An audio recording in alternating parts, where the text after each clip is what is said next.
আজ দুপুরে রান্না হওয়া সমস্ত সবজিগুলো আমার এত পছন্দের যে আপনাদের সাথে না শেয়ার করে থাকতে পারলাম না।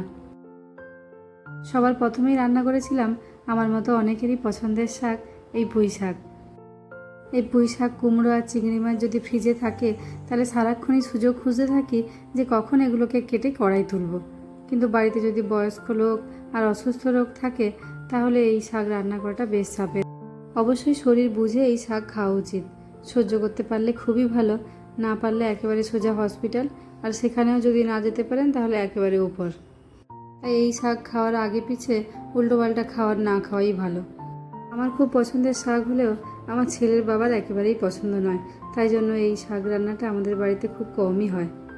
হয়ে গেছে আমার প্রথম রান্না, চিংড়ি মাছ দিয়ে কুমড়ো আর পুঁই শাকের ঘন্ট। কেমন হয়েছে অবশ্যই কমেন্ট করে জানাবেন। এরপরে করেছিলাম পোনা মাছ আর কয়েকটা চিংড়ি মাছ দিয়ে পটলের দিয়ে আলু দিয়ে ঝোল। পরশুদিন যেহেতু বিপত্তারিণীর পুজো, তাই জন্য কাল থেকেই চলবে নিরামিষ। তার জন্য ফ্রিজে যা সমস্ত মাছ ছিল সবই আজকে রান্না করে নিয়েছি। আর সব শেষে এটা হলো ডুমুর আর আলু মাখা। ডুমুর আমার খুব পছন্দের সবজি, তাই ডুমুরের যে কোনো রেসিপি আমার খুব পছন্দের, আর এই রেসিপিটাও। আর সব শেষে করলাম আমার বাড়ির ছোট্ট সদস্যের জন্য রান্না। তার জন্য কড়াইটা ভালো করে ধুয়ে উনুনে বসিয়ে দিয়েছি, আর ওর জন্য সবজিও কেটে নিয়েছি। কাঁচকলা, পেঁপে, কুমড়ো, গাজর আর একটু রাঙা আলু, আর কয়েকটা থানকুনি পাতাও ওর সবজিতে দিয়ে দেব।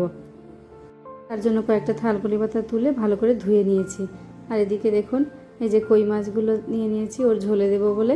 এতে একটু নুন হলুদ মাখিয়ে নেব। এই কই মাছগুলোর একটা গল্প আছে, সেটা পরের ব্লগে আপনাদের সাথে শেয়ার করব। আমার ছেলের এই 20 মাস বয়সে আজ অবধি আমি ওর কোনো খাবারেই নুন আর মিষ্টি দিইনি। খালি এই মাছগুলো ভাজার সময় একটু নুন আর হলুদ মাখিয়ে নিই। কড়াইতে একটুখানি তেল দিয়ে দিয়েছি, মাছগুলো একটু হালকা করে সাঁতলে নেব। মাছগুলো একটু হালকা হালকা করে ভেজে তুলে নিয়েছি।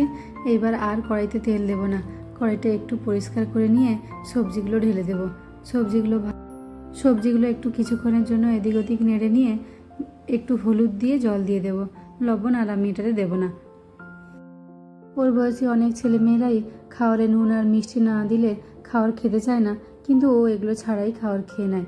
খালি আপনাকে একটা বানিয়ে বানিয়ে বাঘের গল্প বলতে হবে, আর সেই গল্পের শেষে অবশ্যই যেন বাঘটাকে ওর মামা আর ওর বাবা মিলে খাঁচায় ভরে, না হলে ওর কাছে কোনো গুরুত্ব নেই ওই গল্পের। সবজিগুলো একটু এদিক ওদিক নেড়ে চেড়ে একটু বেশি করেই জল দিয়ে দিয়েছি কড়াইতে। আর এই যে কৌটোটা দেখছেন, এটাতে করে ওর জন্য ভাত বসিয়ে দিয়েছি। মাছের ঝোল আর ভাত ওর একেবারে একসাথেই হয়ে যাবে। আমাদের ভাতটা যেহেতু একটু তাড়াতাড়ি হয়ে যায়, তাই ও যখন খায় তখন ঠান্ডা হয়ে যায়, তাই জন্য ওর তরকারি আর ভাতটা একেবারে লাস্টেই করি। একটা ঢাকা দিয়ে ভালো করে সব কিছু সেদ্ধ করে নেব। আজ তাহলে রাখি।